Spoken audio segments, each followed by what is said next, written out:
Great, thank you, Katrina. So as she said, there's kind of a change of tack now. So going from mothers in the archaeological record to figuratively the mothers who made the archaeological record, I suppose, is what I'm kind of going to talk to you today about very quickly. So the background to this is an oral history project that I'm hoping to do with women who work in archaeology today, in Irish archaeology.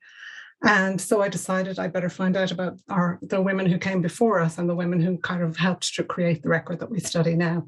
So I'm going to talk really quickly about milestones in the careers. Some of these women are so early that they weren't professional women, but so in the work and careers of some of the early pioneers. So one of them is Louisa Beaufort. She was born in the 18th century. Margaret Stokes follows next. She's very much a 19th century woman. Helen Roe was born towards the end of the 19th century. Françoise Hardy, who was actually French, but she taught and spent a lot of her career in Ireland. I wasn't going to include her at first, but I think she was really an inspiration and a role model for Irish women who came after her, for archaeologists who came after her, so I included her. And then finally, Ellen Prendergast. And I'm going to talk about the milestones in their career through looking at kind of milestones within sort of three key institutions: the Royal Irish Academy, which was founded in the late 18th century, and it's still very prestigious to be elected as a member of the Academy today. So it represents science, humanities, all social sciences and so on. The Royal Society of Antiquarians of Ireland, which is a member-based organisation. It was founded in the middle of the 19th century. They run lectures, they run a journal, and they do field trips and so on. And from the start, they were very interested in the conservation of archaeological monuments. And then finally, the National Museum, which was founded in 1877. And it's where, a lot of Irish archaeologists subsequently have forged their careers. It's going to just look at key milestones, using the milestones within these institutions and these women's careers, just to kind of illustrate, I suppose, my point about how the paucity of women's voices in Irish archaeology, really.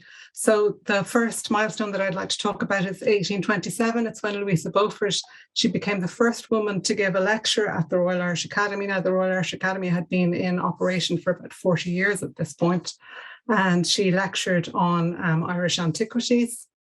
Then about 50 years later, Margaret Stokes, she was elected as an honorary member, not a full member of the Royal Irish Academy, and she was the first Irish woman to do so. And subsequently, she published two quite influential books about early Christian architecture and early Christian art in Ireland.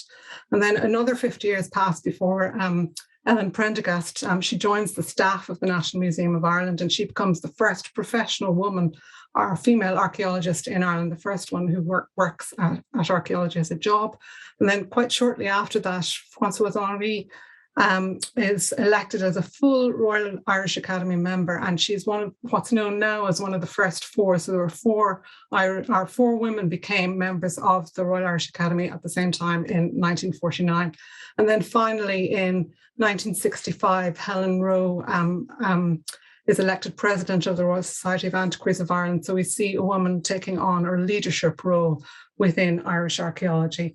So I'm just highlighting these 5 milestones because you can see within that timeline that they're looking at 150 years, and there's these 5 key milestones and just 5 women. And what really struck me when I was looking over their careers is that as well as their combined, like their shared interest in archaeology, what you could say about each one of them was that she never married and she had no children. So I think this has really important repercussions for when we look at the kind of epistemological foundations of our discipline, because we can see already that there's this great lacuna. There's hardly any women adding their voices to the way the archaeological record has been built up. But it's only, like you can see, that it's only really in the very recent past that mothers have been incorporated into the voices that have created the archaeological record, because none of these women, they're only the figurative mothers of archaeology. None of them were actually women. And I'm glad that now we're kind of getting to a stage where that is kind of beginning to be redressed. Thank you.